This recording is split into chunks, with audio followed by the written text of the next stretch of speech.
समली साय झाली बुद्धी संचितासी येणे पंथे माझे चालली पाऊले दर्शन झाले संतापाई त्रासिले दरिद्रे दोषा झाला खंड त्रासिले दरिद्रे दोषा झाला खंड त्याचे काळे पिंड पुनित झाला विणे पंथे माझे चालले पाऊले दर्शन झाले संतापाई तुका म्हणे झाला अवघा व्यापार तुका म्हणे झाला अवघा व्यापार आली येरझार फळासी येणे पंथे माझे चालले पाऊले दर्शन झाले संतापाई पांडुरंगा करू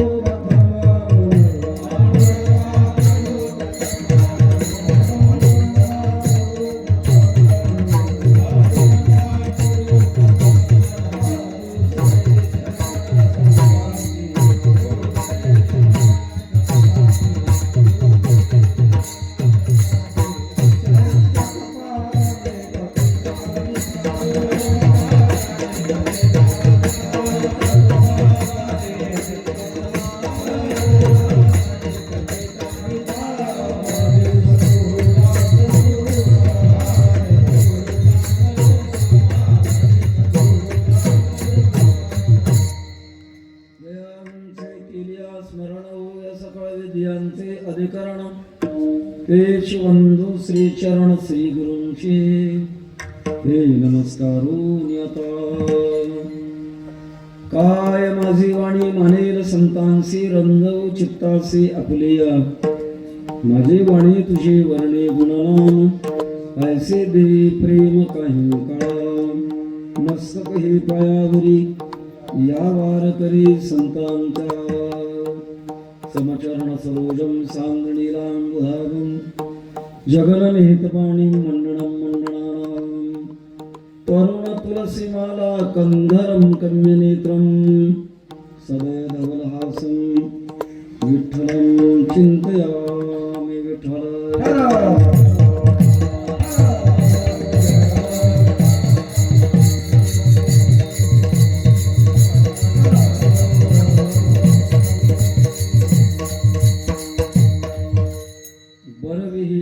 सापडली संधी साय झाली बुद्धी संचितासी येणे पंथे माझी चालली पाऊले दर्शन झाले संतापाई अनंत कृपा सागर भगवत पूज्यपाद जगदोद्धारक जगद्गुरु श्री तुकोबा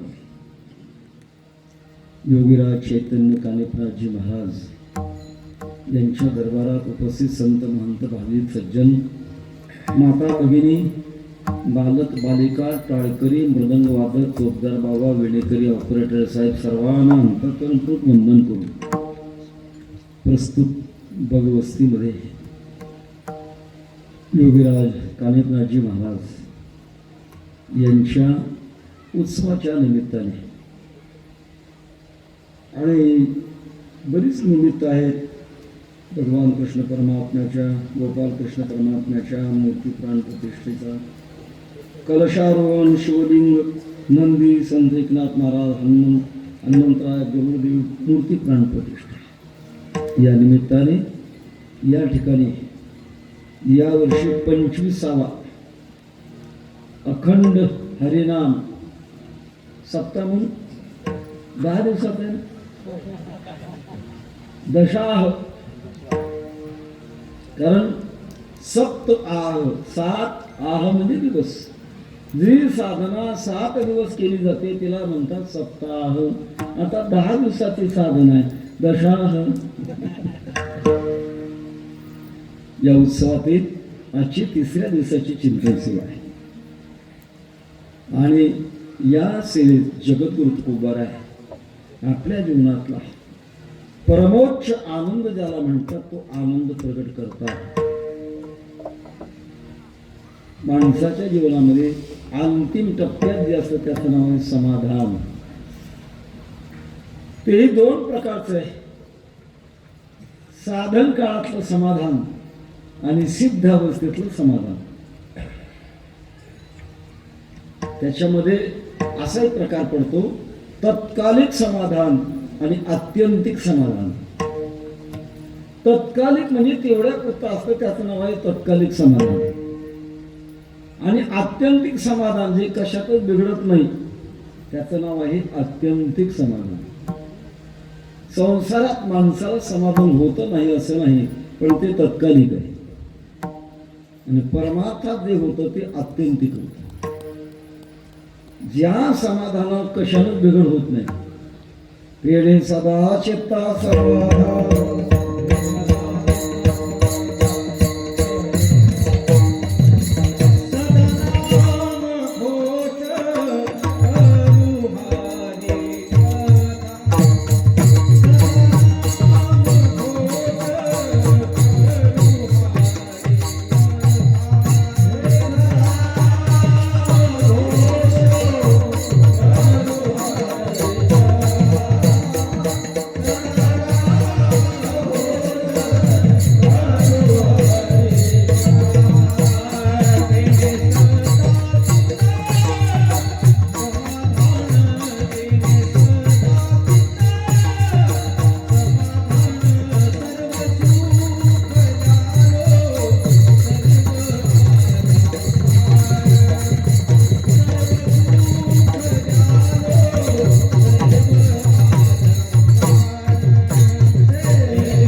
तेने सदा चित्ता समाधान. कदाचित टाळकांना वाटेल परीक्षा चालू होतं, काय नाही, परीक्षा नाही. आमच्या वैकुंठवासी गुरुवारी मामांची पद्धती होती, नेमकं तेच म्हणायचं, मग नंतर पूर्वार्ध म्हणायचं. तेव्हा सदा समाधान. समाधानाचा पर्याय शब्द आनंद सुद्धा आहे. सदा आनंद हा शब्द जर जुळवला तर काय होतंय? सदानंद. तेव्हा ज्यांचं समाधान कशानं बिघडत नाही. प्रापंचिक जीवनात समाधान बिघडतं आणि बिघडल्यानंतर पुन्हा प्राप्त करून घेण्याकरता प्रयत्न चालू असतात. आयुष्य संपत, पण समाधान पाहिजे तसं मिळत नाही. मी बोलून गेलो आपल्याला, साधन काळातलं समाधान आणि सिद्ध काळातलं समाधान. शेतकरी आहे, बरोबर मृग नक्षत्रात पेरणी केली आहे, दोन लाल पिकाला हिरवगार लुसलुसीत वाऱ्याने सळसळत आहे. बांधावर गेल्यानंतर म्हणतो वा वा वा काय पिकालय हो. समाधान पण कोणतं आहे? साधन काळातलं. दिल्ली तर बहुत दूर आहे, अजून पुष्कळ विज्ञातून वाचायचंय, पण समाधान साधनात. मुलगा शाळेत चाललाय, पास व्हायला लागलाय, बापाला समाधान होत, पण तो कोणतं आहे? तत्कालिक आहे, आत्यंतिक नाही. अजून खूप पुढे चालायचंय. किंवा तत्कालिक समाधान आणि आत्यंतिक समाधान. जीवनाचा निसर्ग आहे की आपल्या जीवनाचं समाधान कधीच नाही बिघडलं पाहिजे, असं जीवनाची अंतर्मनातली भावना आहे. बाह्य भावना शरीराला, शरीराच्या अवस्थेला अशी बाह्य भावना असते, पण बाह्य भावना टिकत नाही, मला बदलत राहते. आपण पहा, आपल्या बालपणातल्या भावना काय काय होत्या, पौगंड अवस्थेतल्या भावना काय काय होत्या, कुमार अवस्थेतल्या भावना काय काय, तारुण्यातल्या भावना, म्हातारपणातल्या भावना बदलत राहतात. जसा देह असेल त्याप्रमाणे बदलतात. ज्ञानोबांचा एक संकेत आहे, जे हृदया पुढे अनुरूपपणे मांडे, ज्याला जो देह होईल त्याप्रमाणे देहाच्या भावना त्याला असतात. एक साधी गोष्ट आहे, माणसाला कडुलिंबाचा पाला खाण्याकरता दिला तर किती पानं खाईल? कधी प्रयोग केला अशोक महाराज? कडुलिंबाची पानं खाण्याचा प्रयोग केला ना कधी? गुढीपाडव्याचा तो गोळणा असतो, त्याच्यात गुळ मिसळलेला असतो, हिंग मिसळलेला असतो, ते तर कोणीही करतं. नुसता कडुलिंबाचा पाला जर खायचा म्हटला तर माणूस फार झालं तर 2 अगर 4 पानाच्या पुढे जाऊ शकत नाही. कल्पना करा, तो जीवात्मा जर उंटाच्या देहात गेला तर बराबर खाईल. काय बदललं? जीव बदलला का देह? देह फक्त बदलला. देहाच्या भावना. आम्ही नेहमी सांगतो, एखादा माणूस आणि एखादी गाय बरोबर चाललेले आहेत. रस्त्यात हरळची पेंडी पडलेली आहे. जवळ आल्यानंतर त्या पेंडीवर तुटून कोण पडत? गाय का माणूस? गाय. हिरव्या तारी भांबावे पासून तिच्या देहाची भावना होती. आणि सगळ्या जीवाची भावना असतोमा सद्गमय तमसोमा ज्योतिर्गमय मृत्योर्मा अमृतंगमय. आम्हाला असत्याकडे नको आहे, अज्ञानाकडे नको आहे आणि दुःखाकडे नको आहे. प्रत्येक जीवाची भावना आहे. मनुष्यच काय आलं, 84 लक्ष योनीचा अभ्यास जर केला आपण तर सगळ्यात मध्ये हे सूत्र आहे. आपण 2 वर्ग पाडतो, देहभावना आणि आत्मभावना. बदलत असते ती देहभावना, कधीच बदलत नाही ती आत्मभावना. मज लागे दुःख व्हावे ऐसे कोणी भाविना जीवे, अप्रार्थिताही दुःख पावे तेथे न संभवे स्वतंत्रता. आणि गंमत आहे, संसारातलं जे समाधान आहे ते समाधानातून समाधान होत नाही, दुःखातून समाधान. माझं बोलणं लवकर नाही पटणार, पण पटवून देण्याची जबाबदारी आहे. कल्पना करा, सुंदर अशा प्रकारचं पक्वान्नाचं ताट भरलंय, अजिबात भूक नाही, आणि अशा माणसाच्या पुढे ठेवा बरं, त्या पक्वान्नाचं चूक होईल झालं हे हो म्हणून पोट भरल्यावर नाही हो. किती जरी आवडतं असलं ते नाही, मला त्याचा पण सुख होत नाही. अर्थात पक्वान्नाचं सुख होण्याकरता भुकेचं दुःख सहन करावं लागेल आणि मगच पक्वान्नाचं सुख होईल. पाण्याचं सुख होण्याकरता तहानेचं दुःख भोगावं लागेल आणि मगच पाण्याचं सुख होईल. सावलीचं सुख होण्याकरता उन्हाचं दुःख भोगावं लागेल आणि मगच सावलीचं सुख. संसारातल्या सगळ्या सुखाचा आपण अभ्यास बारकाव्याने करावा. सुखातून सुखाची उत्पत्ती होतच नाही, दुःखातूनच सुखाची उत्पत्ती. आम्ही नेहमी गंमत सांगत असतो, शेजारी शेजारी घरं होती आणि दोन्ही घरी एका दिवशी एका वेळेला 2 मुलं जन्मली, पण पद्धत वेगळी होती. एका घरी मुलगा जो जन्माला तो 14व्या क्रमांकाचा होता, म्हणजे अगोदर 13 झाले होते, नंतर 14वा. त्यावेळेला कुटुंब नियोजन नव्हतं, 14वा झाला. आणि शेजारच्या घरी जो मुलगा झाला त्याच्या आई बापाचं लग्न होऊन 14 वर्ष झाले होते. खूप प्रयत्न चालू होते. वैकुंठवासी गुरुवर दुंडा महाराज म्हणायचे, गंजीला काड्या लावल्या, विंचू तळून खाल्ले. काय काय आधा वेळा प्रयत्न करतात, खूप प्रयत्न करून नंबर लागला आणि मुलगा झाला. माझा प्रश्न आहे, दोघांपैकी पिढी कोण वाटेल? 14व्या मुलाचा बाप पिढी वाटेल का 14 वर्षानंतर झालेला बाप पिढी वाटेल? 14 वर्षानंतर झालेला बाप पिढी वाटेल. 14व्या मुलाचा बाप पिढी वाटणार नाही. तो म्हणे मला पिढी वाटण्याची गरज नाही, माझा बैल मांडवाला गेलाय, मांडव मोडायला लागलाय, कशाला पिढी वाटते? आपण सगळ्या बघा हा प्रकार, संपूर्ण संसारातला जर प्रकार पाहिला, मृत्यू लोकच काय, लोकांतराचा आपण अभ्यास करा, तिथे जो आनंद होत असतो किंवा समाधान होत असते ते दुःखातूनच होत असते. दुःखात उद्भिजते जंतू सुखम सर्वाय रुक्षते. आपण दुःखातून निर्माण होतो आणि मग सुखाची मात्र सर्वांना अशा प्रकारची आवड आहे, कारण ते सुख आत्मस्वरूप आहे.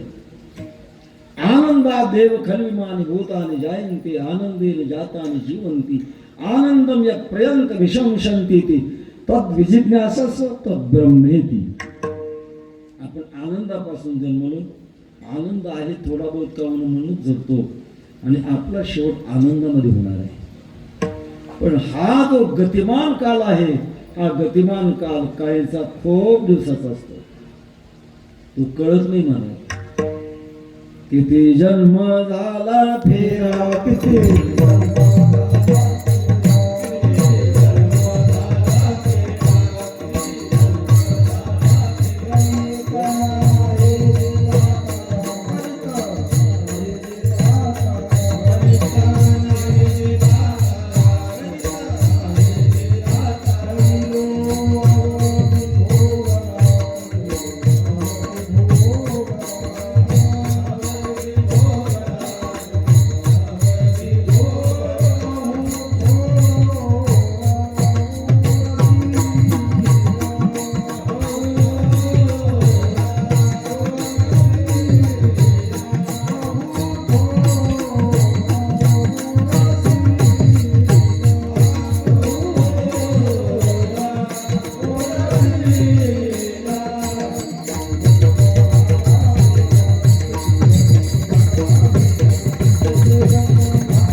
वर्तमान काळ आणि भविष्य काळ.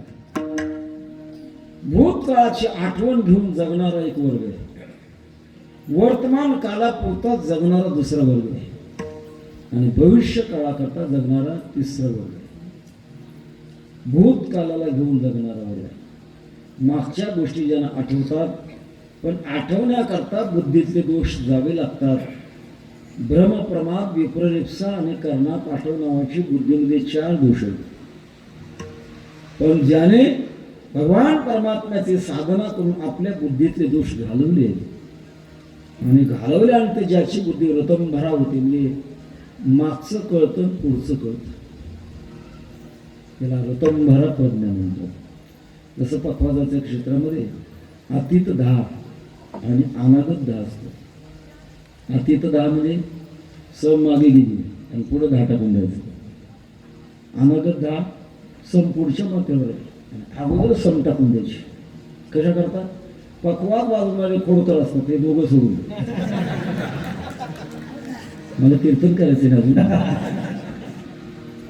अतीत 10 आणि अनागत. आमचे वैकुंठवाशी चुलते शंकर बाप्पा पेगावकर म्हणायचे, वाजवणाऱ्याचं जर मनात आलं ना 10 आवर्तन गायकाला समज कळत नाही. म्हटलं बाप्पा कसा असतो, चालू तालाची दिळी करायची, त्याची दिळी करायची आणि त्याची दिळी करायची, आड कुहाड आणि भारताड. आता इतक्या पटीत दिल्या तर कशाला कळत. जाऊ द्या तो विषय. तेव्हा एक वर्ग असा आहे की भूतकाळाला घेऊन जगणार आहे. माझ्या जीवनामध्ये किती संकट आली, किती दूर मी लोटलो गेलो, काय सांगू. गर्भीची मज भोगिता नारायणा, मांस बळ मुक्तदाना, तुझं क्षणोक्षणा ध्यातसे. गर्भातल्या यात्रा एखाद्या महान पर्वताच्या पुढे जाऊन सांगितलं तो दुभंगेल इतक्या महान यातन्यात. पण त्या आपल्याला वर्तमान काळात आयुष्य उदरातून बाहेर पडल्यानंतर सगळं विसरतो. पण एक वर्ग असा आहे की तो भूतकाळाला घेऊन जगतो. दुसरा वर्ग असा आहे की तो वर्तमान काळाला घेऊन जगतो. वर्तमान काळात पद, प्रतिष्ठा, पदार्थ, पैसा याच्याकरता जगतो. त्या बाजारामध्ये काही वेळा दृश्य दिसतं बघा, भाजीपाल्याच्या बाजारामध्ये काही मोकळी जनावर असतात आणि भाजी विकणारा हातामध्ये काठी घेऊन असा खाली ठेवलेली असते. ते जनावर येतं, भाजीवर झडप घालतो. दुकानवाला काठी उगारतो, पण ते जनावर डोळे झाकतं, झटका मारतो. तसाच प्रकार आहे. आता हे कशाला रुपये चित्र करू, डोळे झाकून झटका मारणारे भरपूर आहेत. ते दृष्टकृष्ट वर्तमान काळाला पाहतात आणि भविष्यकाळ पाहत नाहीत ना. सामान्य प्राण्यामध्ये भविष्यकाळाचं उत्तर पाहण्याची सुद्धा एक प्रकारची वृत्ती आहे. कल्पना करा, एखाद्याच्या घरामध्ये उंदीर जास्त झाले आणि औषध ठेवावं, कुठंतरी सांधीला पडतात, मरतात, रोग होतो. त्याच्यापेक्षा काही माणसं काय करतात, ताराचे सापळे ठेवतात आणि त्या उंदरानं त्या ताराच्या सापळ्यामध्ये जावं आणि मध्ये अडकले की सकाळच्याला कुठेतरी पाण्यात टाकून देतात ना सोडून देतात, काहीतरी करतात. अशा पद्धती उंदीर त्या सापळ्यात ठेवलेली कांद्याची भजी, खुसखुशीत भजी, सुगंध आल्यानंतर त्याला वाटतं, वा काय अन्नदाता सुखी भव. त्या पिंजऱ्याच्या भोवती फेऱ्या मारतो. फेऱ्या मारता मारता मध्ये जाण्याकरता त्या दार शोधत असतो. शोधता शोधता कसं तरी दार शोधत आणि तो दारातून मध्ये जातो. गेल्यानंतर योजनाच अशी असते की मध्ये गेल्यानंतर त्याचं दार लागतं, खट्ट आवाज होतो. खट्ट आवाज झाला तिथे विचार कर, अरे आवाज कुठून झाला, आलो कुठून, ते लक्षात येत नाही. तर मागे राहतं ते आलेलं. पुढे पिंजरा, कांद्याची भजी मध्ये दाराचं संशोधन करत असताना ते त्या पिंजऱ्यात फिरत राहतो.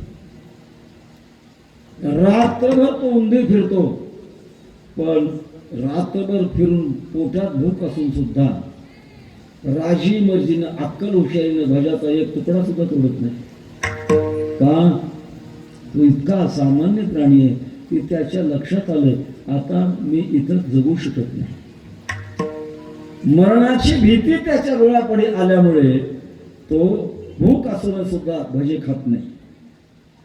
तसा एक वर्ग असा की तो वर्ग भविष्य ओळखतो आणि भविष्यामध्ये आपल्याला खूप भयानक अशा प्रकारच्या अवस्थेला वाटत जावं लागेल. त्याच्याकरता संचित जाणून शुद्ध करा. पुढं होणार आहे याच्याकरता भविष्याकरता जगणार असतो तो साधक असतो. ज्याचं भविष्य सुधारलेलं असतं तो मुक्त असतो आणि जगाचं भविष्य सुधरत असतो त्याला संत म्हणतात.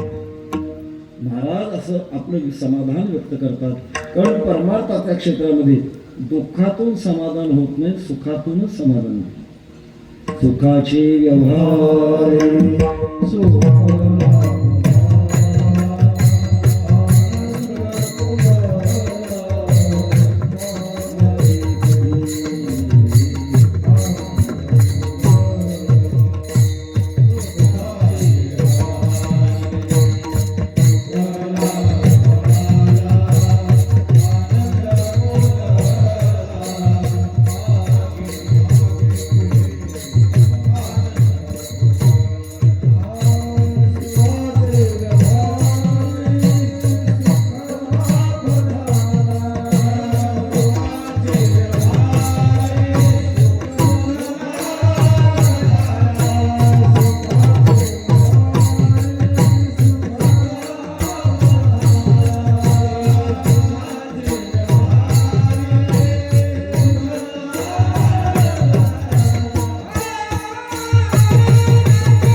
अर्थात साधना सुखाची आणि सिद्धी सुखाचीच. काही मार्ग आहेत दुसरे, पण साधना सुखाची नाही. कर्म मार्ग आहे. कर्म मार्गामध्ये अत्यंत क्लिष्ट सूक्ष्म मार्ग येतो. त्याचे खूप नियम, कडक नियम आहेत. त्या कडक नियमामध्ये इतके नियम आहेत. सामान्य अशा प्रकारच्या जीवनामध्ये आपण जे शारीरिक जीवन जगतो, या शारीरिक जीवनामध्ये सुद्धा खूप मोठा बारकावा आहे. महाभारतामध्ये असं चिंतन आहे, कमीत कमी ग्रस्ताश्रमी माणसाने पूर्वेकडे आणि पश्चिमेकडे तोंड करून लघवी किंवा संडास करू नये, जर केलं तर सूर्यनारायण शाप देतात. झोपताना सुद्धा डोकं कोणीकडे असावं याचं सुद्धा शास्त्र आहे. प्राक्षरो जे आहे ते विद्या पूर्वेकडे डोकं करून झोपावं, विद्या प्राप्त होण्याकरता सहाय्य होते. पश्चिमेकडे डोकं करून झोपलो होतं, चिंता प्राप्त होते. दक्षिणेकडे डोकं करून झोपलो तर लक्ष्मी आणि आयुष्य वाढतं. आणि उत्तरेकडे डोकं करून झोपलो तर लवकर मरण येते, शोध येते. एका वैज्ञानिकाने हे तपासण्याकरता एका माणसाचा बीपी मोजला. रात्रीच्या वेळेला त्याला दक्षिणेकडे पाय करून झोपवलं, दक्षिण ध्रुवाचा परिणाम. आणि सकाळी उठल्यानंतर त्याचा बीपी मोजला, काहीतरी पॉईंट त्याचा बीपी वाढला. तर दक्षिण ध्रुवाचा तो परिणाम आहे. आपल्या देशातल्या ऋषीमुनींनी विज्ञानाच्या पुढचे अशा प्रकारचे सिद्धांत आपल्याला सांगितले, खूप मोठे सिद्धांत आहे. साधं अंगाला शस्त्र कधी लावावं याला शास्त्र आहे. न शनी भौमयोग करूयात, शनिवार मंगळवार अंगाला शस्त्र लावू नये, रविवारी अंगाला शस्त्र लावू नये. लावलं तर 1 महिन्याचं आयुष्य कमी होतं, शास्त्र सांगतं. जन्माचा जो दिवस आहे वार त्या दिवशी लावू नये, आणि व्रताचा दिवस आहे त्या दिवशी लावू नये. शिल्लक राहिलेल्या वेळेतच शस्त्र लावावं. वाढलं तर काही कंस येतात का? मुद्दा असा आहे, हो, सांगण्याचा मुद्दा असा आहे. हो, शास्त्रात त्याचं सूक्ष्म मात्र कर्म म्हणा. हो, 3 वर्णाने संध्या केली पाहिजे. त्रैवर्णिकांना संध्या अत्यंत विहित आहे. आता इथलं कोण कोण संध्या करतं मला काही कल्पना नाही, पण संध्या कधी करावी याला शास्त्रीय म्हणा. संधी काळात संध्या करायची. दिवस संपलाय, रात्र सुरू होते, असा संधी काळ. अशा वेळा सुषुम्ना नाडी चालू होती, म्हणजे दोन्ही नागपुड्या बरोबर चालतात. उद्या तपासून बघा, चुकलं तर माझा नंबर घ्या, मला फोन करा. दोन्ही नाड्या चालू होतात. रात्र संपली, दिवस सुरू होतो, संधिकाळ, दोन्ही नाड्या चालू होते, त्याला सुषुम्ना काळ म्हणतात. आणि दिवस संपलाय, रात्र सुरू होते, असा संधिकाळ, त्याला सुषुम्ना काळ म्हणतात. या वेळेला संध्या करावी लागते. आणि ती संध्या करत असताना ब्राह्मण वर्गात 24 नामाची आणि बाकी दोघांकरता 3 नामाची, पेशवाय नमः, नारायण नमः आणि माधवाय नमः संध्या करावी. म्हणजे संध्या करत असताना डाव्या हातानं बोट बुडवायचं नाही पाण्यात, ते पुन्हा शास्त्रीय अवघड. एकदा वैकुंठवासी गुरुवारी मामासाहेब दांडेकर यांना एकाने प्रश्न विचारला, मामा, एखादा माणूस आहे आणि गंगेच्या काठावर आहे आणि त्याला शौच विधीला पाणी घ्यायचंय, गंगेचं पाणी कसं घ्यावं, दुसरं पाणी नाही. मामाने सांगितलं असं करायचं असतं. त्यावेळेला डबा असेल किंवा तांब्या असेल त्याच्यात पाणी घ्या, बोटं बुडवा आणि हुंगा, तर ते चालतं. खूप बारकावेचा सोपी मार्ग आहे. संध्या करत असताना आचमन करण्याकरता जे पाणी घ्यायचं असतं, नाथ महाराज सांगतात उडीत भिजल एवढंच पाणी घ्यायचं. आधी जर घेतलं तर दारू पिण्याचा दोष लागतो. कठीणच मार्ग बाकीचे. एक सूक्ष्म मार्ग आहे, एक अत्यंत दुःखाचा मार्ग आहे. पण हा जो मार्ग तुकोबारा म्हणतात आम्हाला जो अनुभव आला, सुखाचे व्यवहारी सुखालाभ झाला, आनंद कोंदला मागे पुढे, आमच्या पुढे आनंद, जीवनात आनंद झाला. आणि त्या आनंदाचं जे आत्यंतिक समाधान जगद्गुरु तुकोबार आहे, समाजाला कळावं, समाजाला गरज आहे, याच्याकरता चिंतनाला निवडलेल्या अभंगाच्या पहिल्या चरणात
सापडली संधी. बरी म्हटलं तर एक प्रकारचं समाधान आहे. मला वेळ सापडली आणि संधी सापडली, दोघात फरक आहे. वेळ सामान्य असते, संधी विशेष असते. संधी निर्माण करता येत नाही, संधीचा फायदा घेता येतो. मला ही वेळ सापडली. कोणती वेळ आहे? मनुष्य जन्माला प्राप्त झालो ही वेळ आहे. बरवे झाले आलो या जन्मासी, जोड जोडली मनुष्य लिहायची, महालाभाची उत्तम राशी, देणे सर्व सुखासी पात्र होईल. ही वेळ आहे. कारण ही वेळ लवकर मिळत नाही. मला 84 लक्ष योनीमध्ये भटकत भटकत भटकत एक एक योनी कोटी कोटी फेरा, आणि फिरत फिरत मनुष्य मग लागी वारा मनुष्य.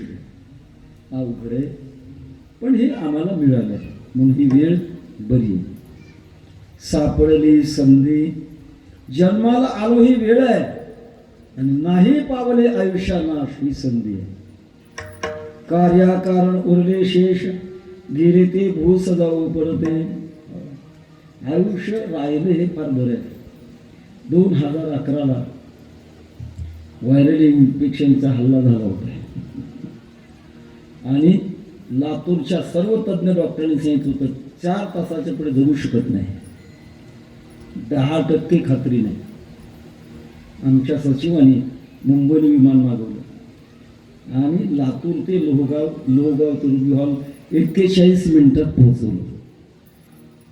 5 दिवस कसलं जग कळत नाही. पण त्यावेळेला माझा उपकार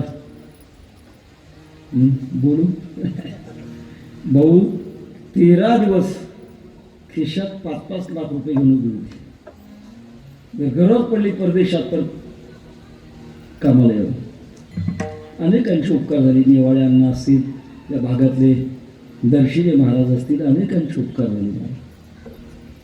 मी का बोलतो? नाही पावले आयुष्या नाश. माझं आयुष्य संपलं नाही, मी जिवंत राहिलो ही संधी आहे. मनुष्य जन्म प्राप्त झाला ही वेळ आहे, आणि मृत्यू पावलो नाही ही संधी आहे. याच्या पुढचं पाऊल अजून आहे. साह्य झाले बुद्धी संचितासी, माझी बुद्धी मी जे साचवलंय ना त्याला साह्य झाली. हे फार अवघड आहे.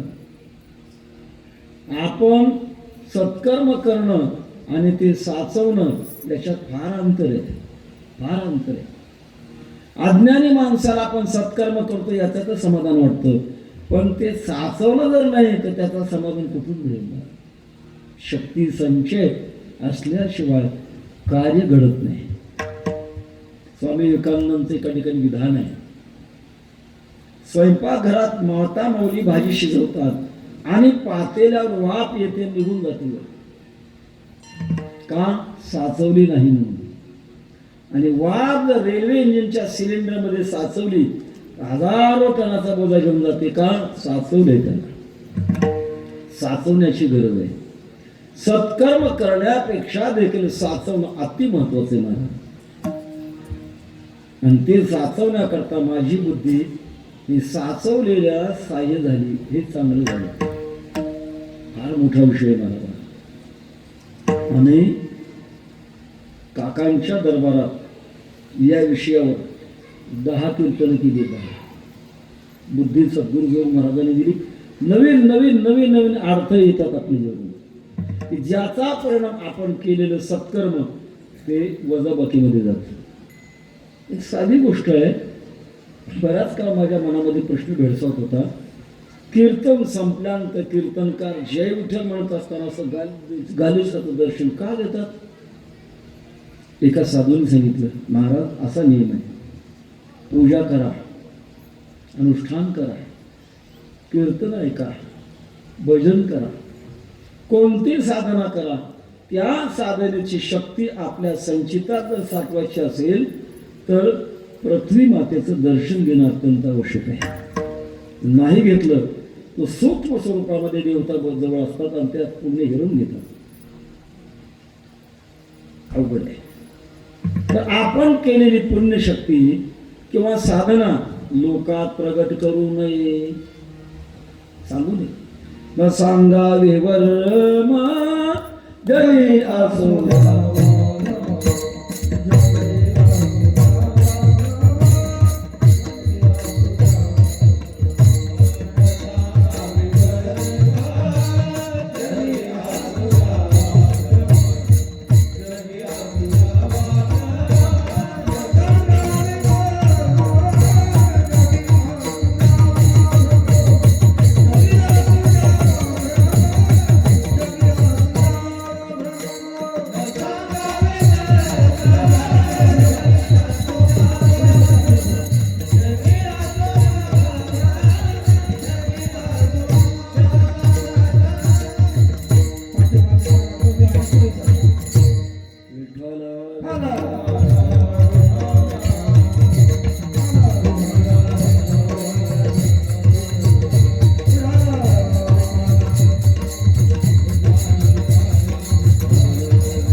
काहीतरी साल असेल स्वामी रामसुखदाजींचा पंढरपूरला सत्संग झाला होता.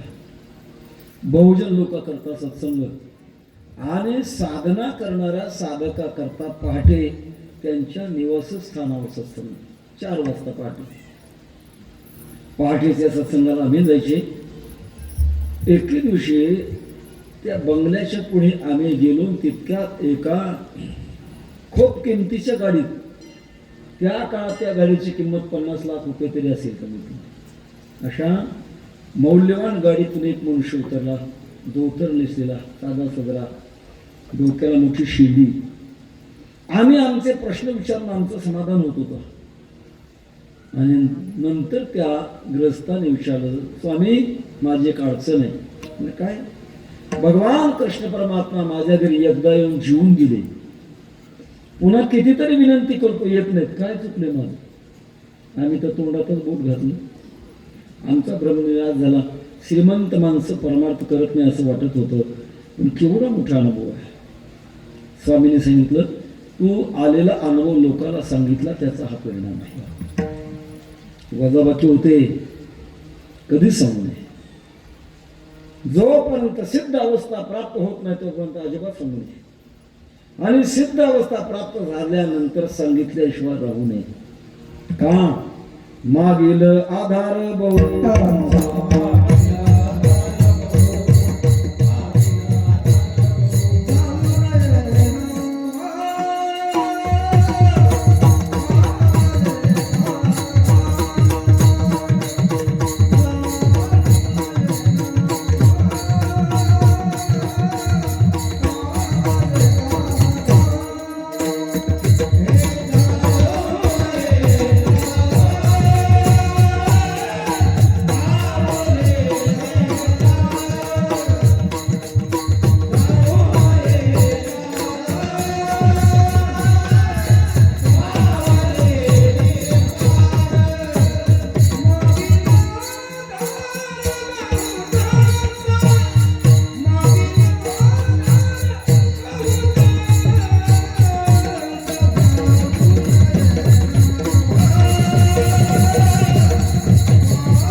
उपकार केले म्हणून पुढच्या पिढीला उपकार केले पाहिजे.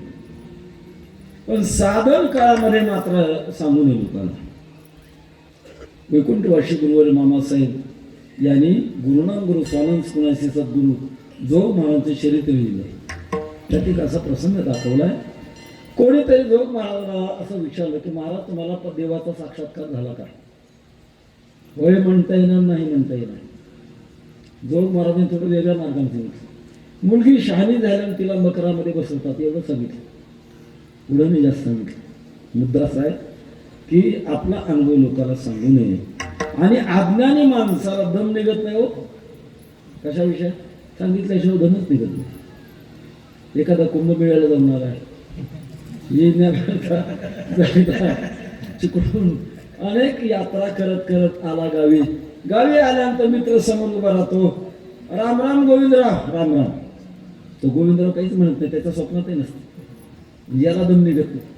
अहो आपला राम राम 1 महिना जरा झाला नाही तरी तो विचारत नाही का झाला नाही ते, याला कुठे दम निघतो. अहो प्रयागराजला गेलो होतो, काशीला गेलो होतो, गयाला गेलो. गेला पण सांगतो कशा करता. ज्ञानोबारांनी सुंदर चिंतन सांगितले. नाना कृषीवल आपुले पांघरवे पेरिले, तसे झाकी निपदले दान पुण्य प्रगट करू नये. उथळाचा श्रम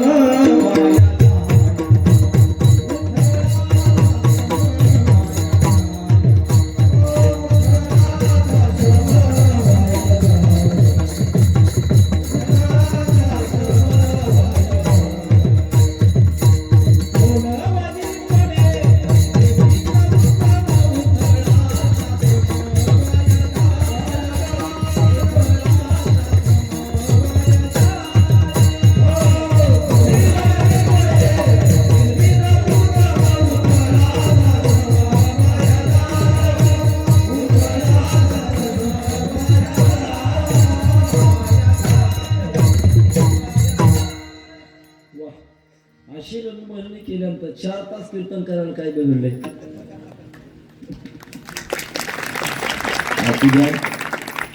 किती 7 ते 9 वेळ आहे ना, 8:30 झालेले. 8:30 तर झाले, अजून तर पहिलं शरण संपलं नाही. तो उथळाचा श्रम वाया आहे. महाराजांनी दुसरा एक दृष्टांत दिला. कुलीन स्त्री आपले अवयव झाकते, तसं साधकाने लपून साधना करावी, प्रगट करू नये. प्रगट जर केली तर ते पुण्य राहत नाही. एक आणखी महत्वाची गोष्ट सांगेन. वयोवृद्ध माणसाकडे काही लोक येतात, आशीर्वाद द्या म्हणतात, आम्हाला आशीर्वाद देऊ नये. परमार्थाची वाटचाल करणाऱ्या साधकाने संसारातला कोणताच आशीर्वाद देऊ नये. माझ्या मुखा वाटा नयो हे वचन वावे हे संतान द्रव्य कोणा, फुकाचा विभाग पतन दुःखासी दुहेमुळे त्याची त्याची साधी. आत्ताच जगद्गुरु तुकोबारांचा बीजोत्सव झाला आणि महाराजांना वैकुंठाला वाटे लावण्याकरता आलेली भाविक मंडळी महाराज निघणार आणि प्रार्थना केली, महाराज आम्हाला आशीर्वाद द्या. तुकोबारांनी कसा मार्ग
दिला नाही. तुमचं कर्म असेल, धर्म म्हणजे तुमचं पुण्य असेल, तसं होईल. हे तर सहजच आहे.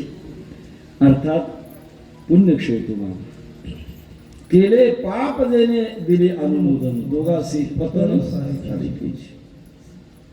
निवडणुकीच्या काळात महाराज लोकांकडे उमेदवाराच्या लाईन लागतात. सदानंद महाराज द्या आशीर्वाद, द्यावा का?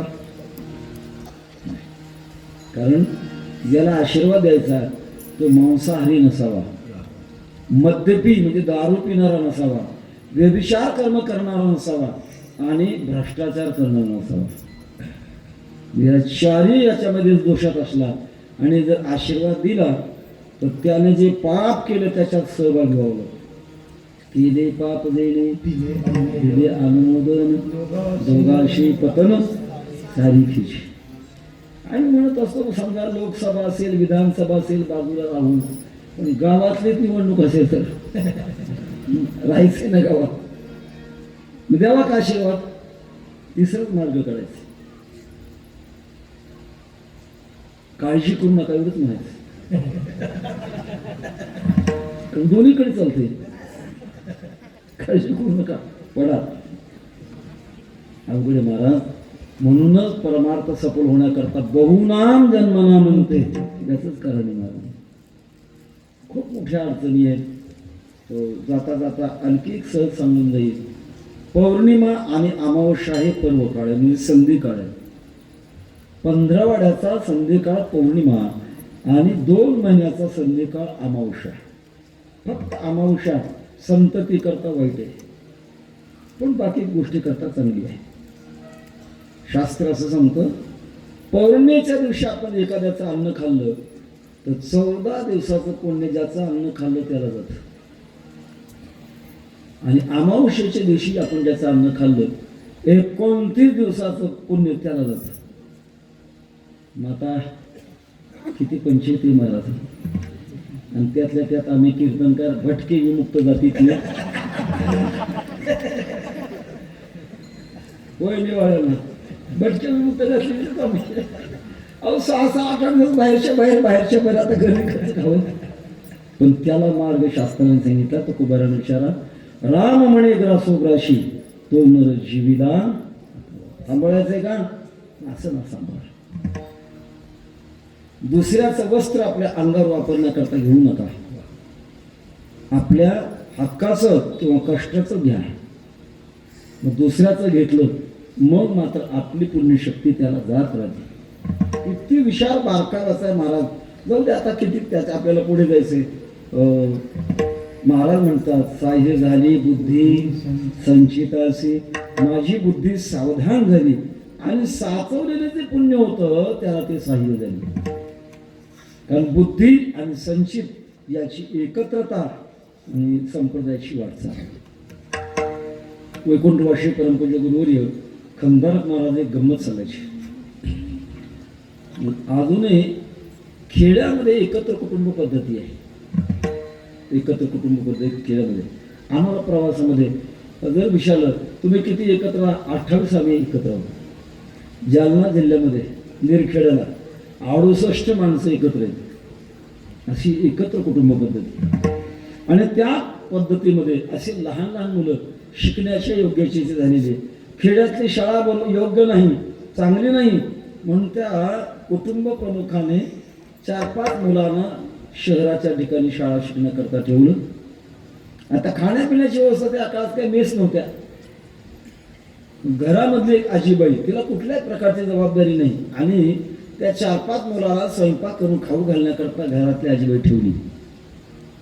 शाळेशिवाय 10 ते 5 मुलं जाऊ लागली. पण थोड्या दिवसात मुलं 5 वाजता घरी न येताना रात्री 8 वाजता 9 वाजता येऊ लागली. आजीबाईने विचारायचं, का रे एवढा उशीर का लागला? मुलांना सांगायचं, आजी गुरुजीने होमवर्क दिला होता आणि मित्राच्या घरी जाऊन तो होमवर्क लिहिला, त्याच्यामुळे आम्हाला उशीर लागला. असं महाराज खोटं किती दिवस टिकत असतं. कधीतरी खोटं उघड होत असतं. पाण्यात बुडी मारून फुंकर मारली तर वर बुडबुडी येतात. तसं खोटं किती दिवस राहते. आजीबाईला कळलं की मुलं शाळा सुटल्यानंतर सिनेमा पाहण्याकरता जातात. आजीबाईने पुढे घेतली धमकोड, का रे तुम्हाला शाळा शिकण्याकरता ठेवलंय का पिक्चर बघण्याकरता ठेवलंय? तुमच्या बापाला बोलून घेईन आणि पुन्हा खेड्यामध्ये घेऊन जायला लागलो. मुलांना वाईट वाटायला लागलं. मुलांच्या लक्षात आलं आजीबाई आपल्या सिनेमा सुखाच्या आडाचे आता काय करावं. पण लहान मुलं चुरूकदार असतात. त्यांनी विचार केला एक काम करू, आजीबाईला सिनेमा पाहिजे चटकलो. मग काय अडचण आहे. पुन्हा पुन्हा पुन्हा पुन्हा आजीबाई म्हणतात, आजीबाई मनाला सिनेमा आहे फार चांगला आहे, मनाला सिनेमा आहे फार चांगला आहे, चल सिनेमाला. आजीबाईने शिवाय द्यायच्या मेल्या मुर्द्या, मला सिनेमा पाहायला जरा म्हणतो रे. पुन्हा पुन्हा पुन्हा पुन्हा म्हटलं पुन्हा आजीबाला एकदा म्हटलं हे म्हणतात नेहमी नेहमी पुन्हा पुन्हा, बघू तर खरं काय आहे ते. एके दिवशी आजीबाई सिनेमा पाहण्याकरता गेल्या. 2 तासाचा सिनेमा पाहिला. घरी आल्यानंतर झोपी गेल्या. आजीबाई वारकरी होती. सकाळी उठल्याबरोबर घर झाडत असताना योगिया दुर्लभ तो म्या देखील सुंदर म्हणायचे पकडा. पण ज्या रात्री सिनेमा पाहिले त्या ते उठल्यानंतर खंदारकर म्हणायचे ती आजीबाई बनायला लागली, ते सिनेमातलं म्हणायला लागली मजकर रोखून पाहू नका. किती बदल झाला. बुद्धी वेगळी आणि संचित वेगळं असं फाटाफाट झाली तर जीवनात समाधान टिकणार नाही. त्याच्याकरता महाराज म्हणतात माझ्या जीवनामध्ये दोन्ही गोष्टी एकत्र आल्या. साह्य झाली बुद्धी संचितासी, आणि बुद्धी साह्य झाल्यामुळे माझं जीवन साधन काळामध्ये कसं चाललं अभंगाच्या दुसऱ्या चरणात.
माझी चालली पावले दर्शन झाले संतापाये विठोबा.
पंथापायी या पंथाने माझे पावलं चालले, आता माझी वाटचाल चालू झाली आहे.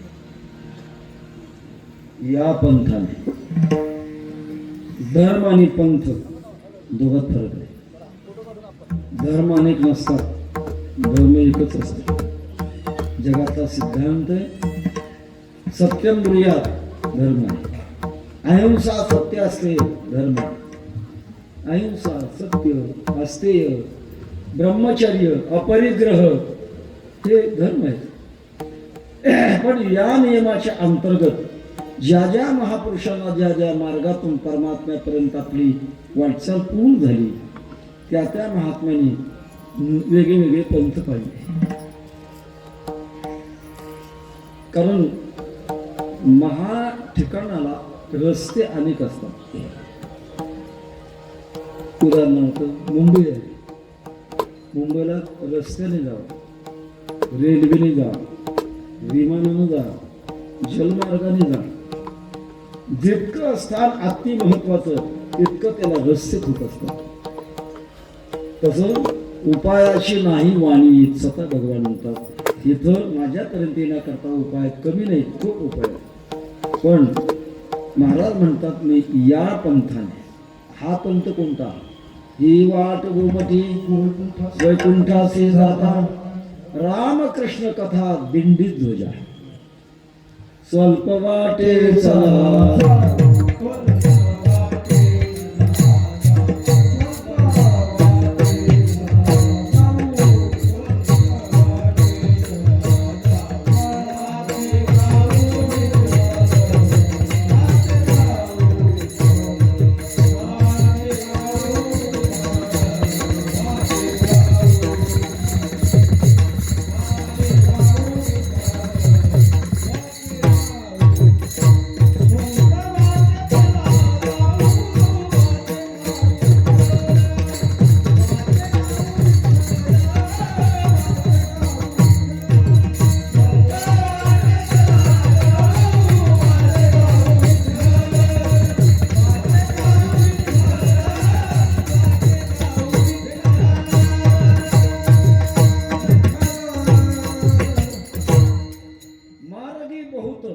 याच गेले संसार.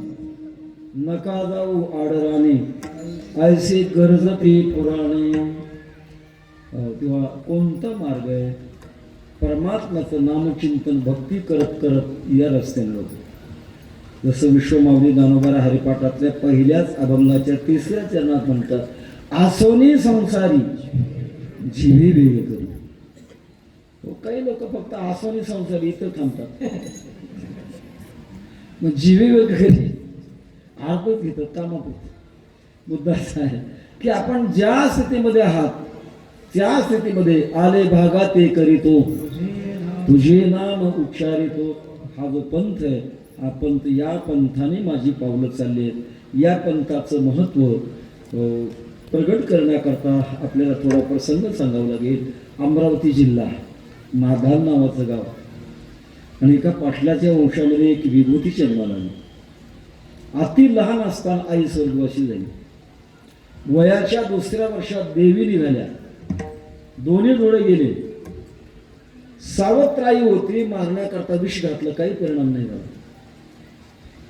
आणि आश्चर्य हे 32 वर्षाच्या वयात 130 ग्रंथाची रचना केली. त्यांचं नाव आहे प्रज्ञाचक्षु समन्वयशी गुलाबराव महाराज. गुलाबराव महाराज आमचे गुरुवारी मामासाहेब त्यांच्या एका ग्रंथावर प्रस्तावना लिहित असताना लिहिता, गुलाबराव महाराजांचं वाङ्मय म्हणजे हिमालयाच्या पायथ्याला उभं राहून हिमालयाचं शिखर पाहत असताना डोक्यावरचं जसं खाली पडावं तसं गुलाबराव महाराजांचं वाङ्मय भव्य आहे. असा संतश्रेष्ठ गुलाबराव महाराजांची भविष्यवाणी. ती असं म्हणतात, मी वारकरी संप्रदायाचा नाही, पण मला जगात वारकरी संप्रदायासारखा शहाणा संप्रदाय पाहायला मिळाला नाही. आणि एक वेळ अशी येणार आहे की वारकरी संप्रदाय हा विश्वधर्म बनणार आहे. मला तर वाटतं सद्गुरू जोग महाराजांनी या भविष्यवाणीचं पहिलं पाऊल वारकरी शिक्षण संस्था स्थापन करूनच केलेलं आहे. आज महाराष्ट्रामध्ये जा महाराज, 4-5 किलोमीटर वारकरी संप्रदायाच्या समस्येशी काही विद्यार्थी सापडतात. काही प्रतिबंधामुळे कोणी 1 वर्ष काढलं असेल, कोणी 2 वर्ष, कोणी 4 वर्ष, हा भाग वेगळा. सांगण्याचा माझा मुद्दा, या मार्गाने माझी पावलं चाललेली. येणे पण ते माझी चालली पावले, पावलं चालले ते याची खात्री पडली पाहिजे ना. का आपण रस्ता चुकून चाललो हे तरी कळायला पाहिजे. चिखली टाळगाव किती किलोमीटर आहे हे कळण्याकरता कुठेतरी रस्त्यामध्ये आपल्याला खुणा कळाव्या लागतात. रस्त्याचे मैल किंवा बोर्ड असे पाहावे लागतात. चिखली टाळगाव 3 किलोमीटर राहिलं, मग काय समजायचं आपली वाट चुकली नाही. तसं ही वाट चालत असताना काही असे संकेत आहेत की त्या संकेताच्या द्वारा आपण योग्य मार्गाने चाललो हे गृहीत धरून पुढे वाटचाल करण्याकरता उत्साह वाढतो. याचा करता काही संकेत आहेत. गुरुदेव रानडेंचं एका ठिकाणी असं विधान आहे, ज्याची वाटचाल परमात्म्याच्या मार्गाने योग्य चाललेली आहे अशा महापुरुषाला उन्हाळ्यात आकाशात ढग नसताना भर दुपारी 12 वाजता आकाशात चांदण्या दिसतात. समजायचं आपली वाटचाल योग्य चालली. काही साधकांना अनुहत ध्वनी ऐकायला मिळतो. कोणी जवळ नाही पैंजणाचा आवाज, कोणी जवळ नाही शंखाचा आवाज, घंटानाद, मेघ गर्जना, समुद्र गर्जना असे जवळजवळ 10 नाद आहेत. ऐकू येतं.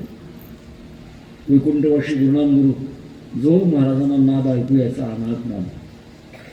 बोलायला लागले बैठकीमध्ये म्हणजे शरीर असं फिरायचं आणि बोलणं संपलं की डोलायचे. जो महाराजांना विचारायचे का महाराज तुम्ही का डोलता. जो महाराज म्हणायचे माझ्या हृदयातला अनाहत नाद मला ऐकू येतो आणि आनंद होतो, त्याच्यामुळे माझं शरीर आपोआप डोलतं. अनाहत ध्वनी कोणाकडे असतो. कुठल्याही जन्माला आलेल्या मुलाच्या हृदयात अनाहत ध्वनी आहे. अनाहत ध्वनी वाहे सकळा पिंडी, राम नाही तोंडी कैसा तरी. अनाहत ध्वनी आहे, ऐकू काय येत नाही. त्याचं कारण आहे आपण बहिर्मुख झालो. 5 ज्ञानेंद्रियाच्या द्वारे आपली वृत्ती बाहेरचं पाहते, आतलं पाहत नाही. आतलं पाहिलं पाहिजे. ज्ञानेश्वर महाराजांनी जरी आपल्याला अनाहत ध्वनी नाही ऐकू आला तरी एक ध्वनी आपल्याकरता फार महत्वाचा सांगितला आहे. कदाचित आपल्याला मरणाची भीती वाटली तर तपासून पाहण्याकरता एक विधी प्रकार सांगितला आहे. कानात बोट घाला म्हणतात. काने घालोनिया बोटे नाद जे पहावे न ऐकता जाणावे 9 दिवस. गर्र आवाज ऐकू येतो. आता इथं बघू नका, घरी गेल्यानंतर बघा. कानात बोटं घातल्यानंतर आवाज येतो ऐकू. आणि तो आवाज का बंद झाला की ज्ञानोबा म्हणतात 9 दिवस शिल्लक आहे. याच्या जवळचं मृत्यू सांगतात ज्ञानोबा. असं वर पाहिलं की बोळ्या दिसतात. फॅशनच्या जगात काढलेले नसावे. भोळ्या दिसायचं बंद झालं की ज्ञानोबा म्हणतात 7 दिवस शिल्लक राहिले. त्याच्या अलीकडच डोळे झाकायचे आणि आपल्या बोटाने डोळा झाकलेला दाबायचा. जोरात दाबला फुटला तर मी जबाबदार नाही. अलगद दाबायचं. निळं काळं पिवळं हिरवं चक्कर दिसत असतं ते दिसणं बंद झालं समजा त्या ज्ञानोबा म्हणतात 5 दिवस शिल्लक राहिले. आणि ज्या दिवशी आपण देह सोडणार आहोत त्या दिवसाचे कोण ज्ञानोबाला सांगतात. ना सागरेचे अग्र न दिसे नयनी तरी तेच दिनी म्हणा रामकृष्ण. नाकाचा शेंडा दिसायचा बंद झाला की शेवटचा दिवस. पण घाबरणं करताना ज्ञानोबा म्हणतात तुका म्हणे हे साधूचे लक्षण. अंतकाळी आपण वेगी पहा. हा ध्वनी आहे. या ध्वनी करता आपण बाजूला. एक ध्वनी असा आहे की जन्म आलेल्या कुठल्याही बाळकाच्या हृदयात तो वाहतो. अनुहत ध्वनी वाहे सकळा पिंडी. पुरुष असू द्या स्त्री असू द्या ना किन्नर असू द्या प्रत्येकाच्या हृदयामध्ये तो ध्वनी आहे. आणि तो ध्वनी आघाताविना असतो. त्याचं नाव आहे तो अनाहत ध्वनी आहे. मृदंगातला ध्वनी कोणता आहे. आहत आहे का अनाहत आहे. आहत आहे. आघात केल्याशिवाय वाजवता येत नाही. वाजवा बरं धातुंगा तकतुंगा कडे तकतुंगा. आघात नाही करायचं. तसं तर मी वाजवतो. आघाताशी होत नाही मला. विण्याचा धनात्कार केल्याशिवाय त्याचा ध्वनी बाहेर पडत नाही. माझ्या तोंडात 5 अवयव आहेत: कंठ्य, दंत्य, मूर्ध्य, तालव्य आणि ओष्ठ्य. हे अवयव एकमेकावर आदळतात तेव्हाच शब्द बाहेर पडतात. हे आहत नाद आहेत आणि दुसरा जो नाद आहे तो अनाहत नाद आहे. साधकाच्या जीवनामध्ये तू जर ऐकू लागलं तर अत्यंत भरवसेने, सुखाने आणि आनंदाने, जोशाने पुढची वाटचाल करायची. महाराज त्याचा करता सांगतात, येणे पंथे माझी चालले पाऊले. चालता चालता माझा प्रवास जवळजवळ संपल्यात जमा झाला. म्हणजे काय झालं? दर्शन झाले संतापायी. संतांच्या चरणाचं मला दर्शन झालं. सगळ्या साधनाच्या पुण्यशक्तीचा जेव्हा एकवटून अशा प्रकारचा जोर होतो तेव्हा संतांचं दर्शन होतं. पूर्वजन्मे सुकृते थोरते.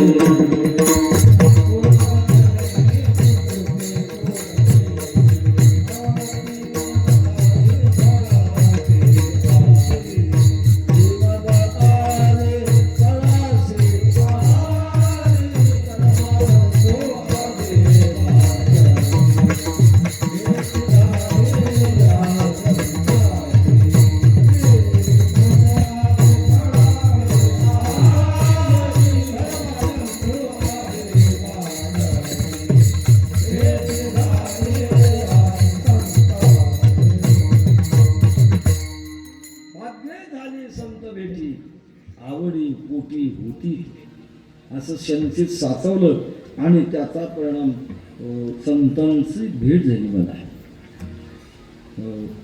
येणे पंथे माझी दर्शन झाले संतापायी.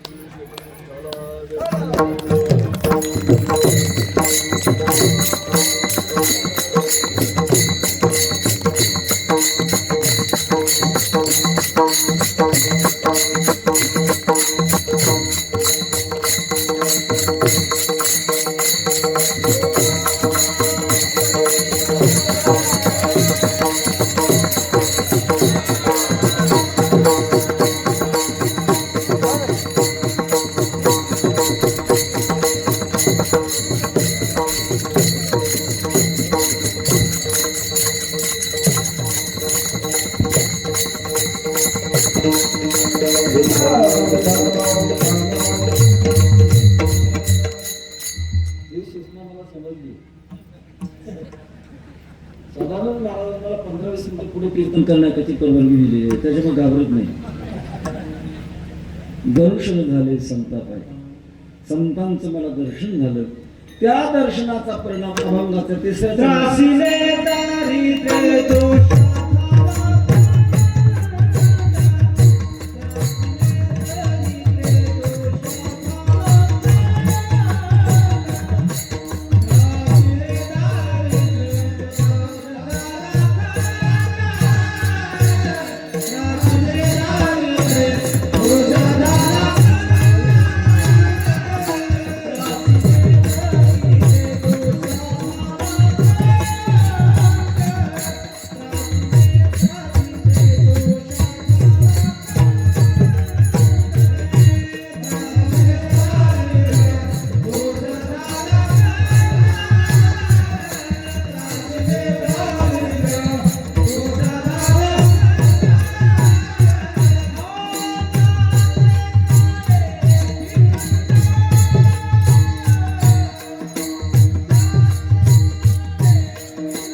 दरिद्रे दोषा झाला खंड.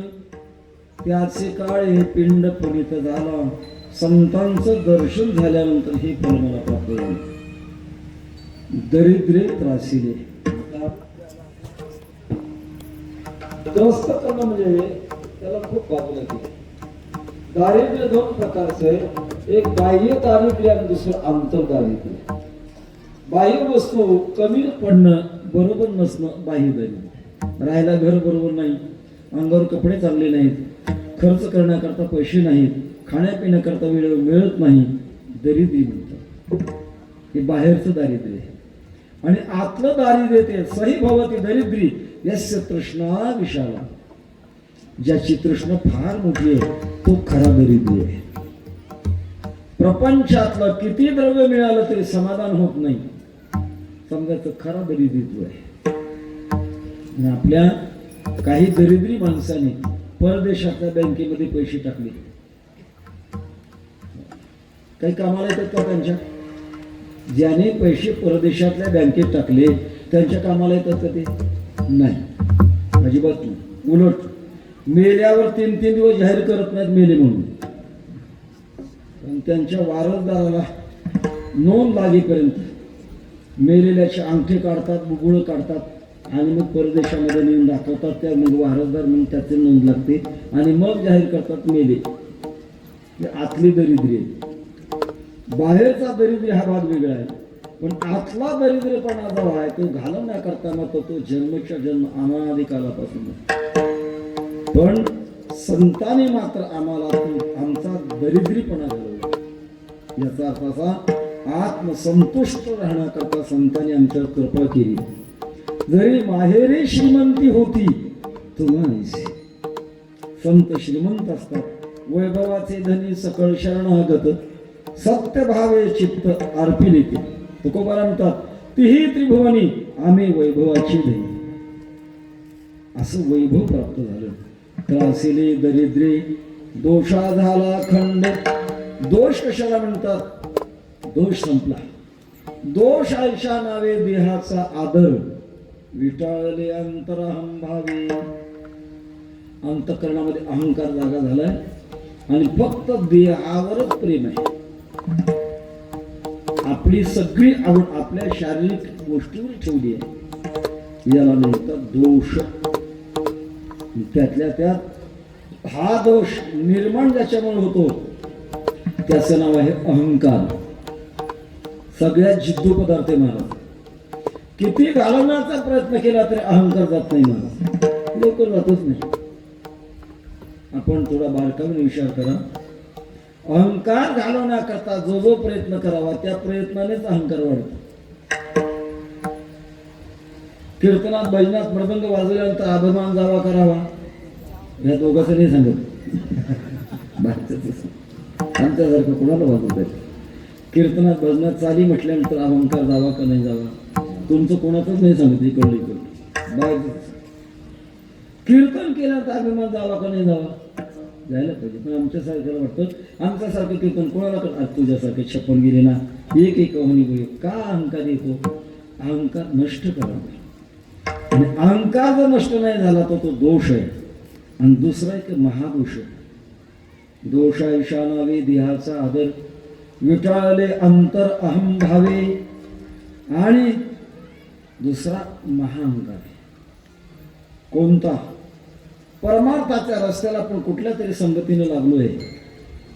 पंढरीशिवादी आहे, नामचिंतन आहे, देवाची पूजा आहे, कीर्तन श्रवण करतो, भजन करतो, हे सगळे परमार्थिक साधना करतो आणि करून 25-30 वर्ष केल्यानंतर सगळं सोडून देतो.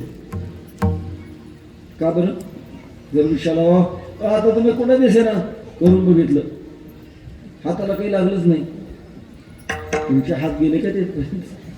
नामदेव महाराजांना मला वाटलं जन्मोजन्मी आम्ही बहुपुण्य केले तेव्हा या विठ्ठले कृपा केली. जोपर्यंत प्राप्त काळ घडी येत नाही तोपर्यंत चालत नाही महाराज, सिद्ध होत नाही माणूस. तुकाराम म्हणे ते नचले तातडे, प्राप्त काळ घडी आल्यावी ती यावी लागत असते. त्याच्याकरता करून मार्गाला लागून सोडलंय आणि मग मात्र तो महादोष आहे.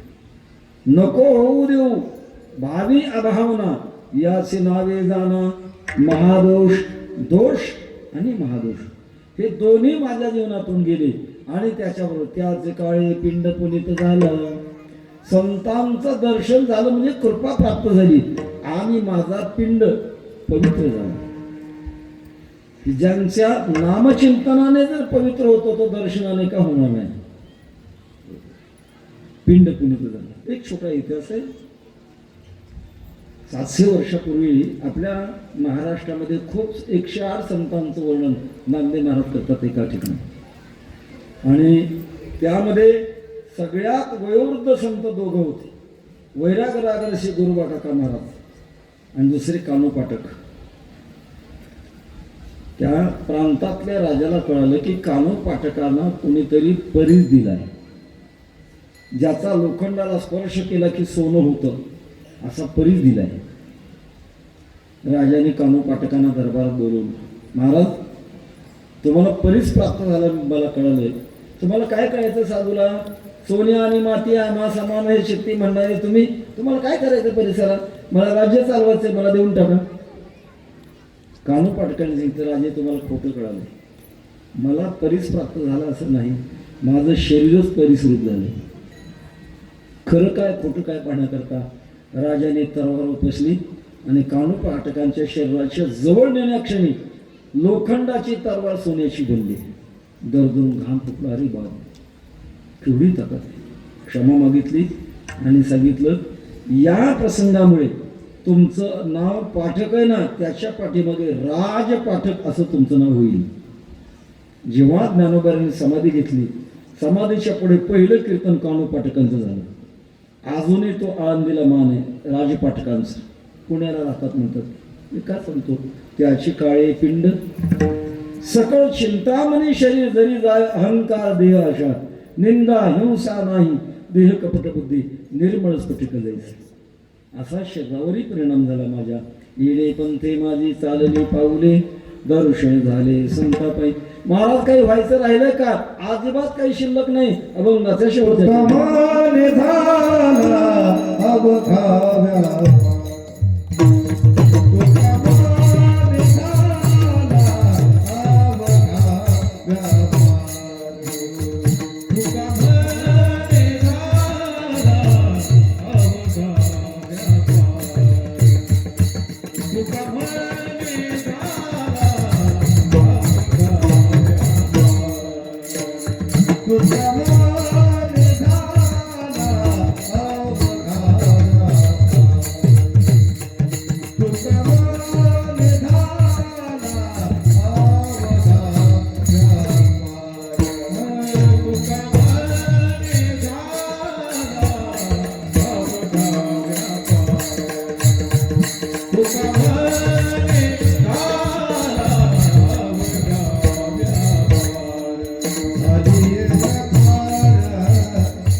शेवटची चाल वेगळी म्हणायचं कारणच राहिलं नाही.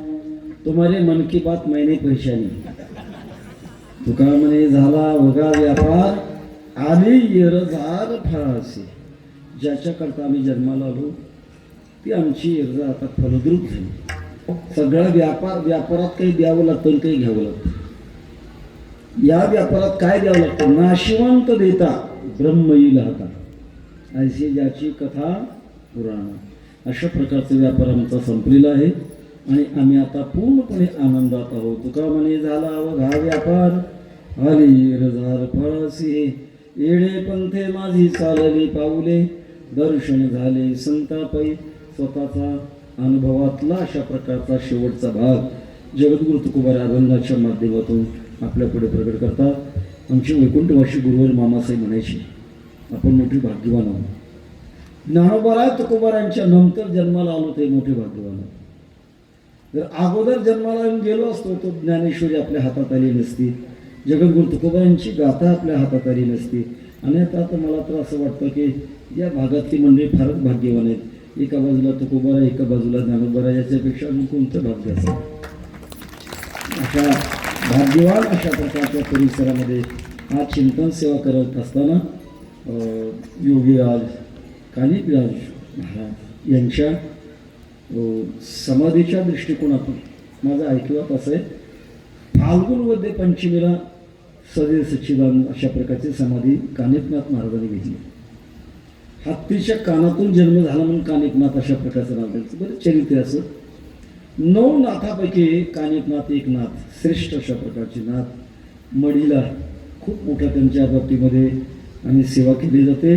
अशा कानिपनाथांच्या आणि अन्य अशा प्रकारच्या मूर्ती प्राणप्रतिष्ठेच्या बाबतीतलं ते वर्धापन दिनाचे निमित्त आहे. या दृष्टिकोनातून आपण सर्व एकत्र आलो. ही सगळी एकत्र आणण्याची खरी शक्ती ज्ञानोबाराय तुकोबारायांची आहे.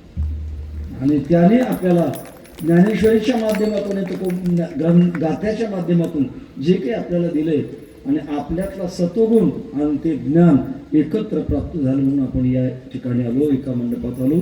तेव्हा त्यांचे उपकार आहेत, फेडू शकत नाहीत, पण आशीर्वाद मिळवण्याकरता त्यांचं नामचिंतन करूया. ज्ञानेश्वर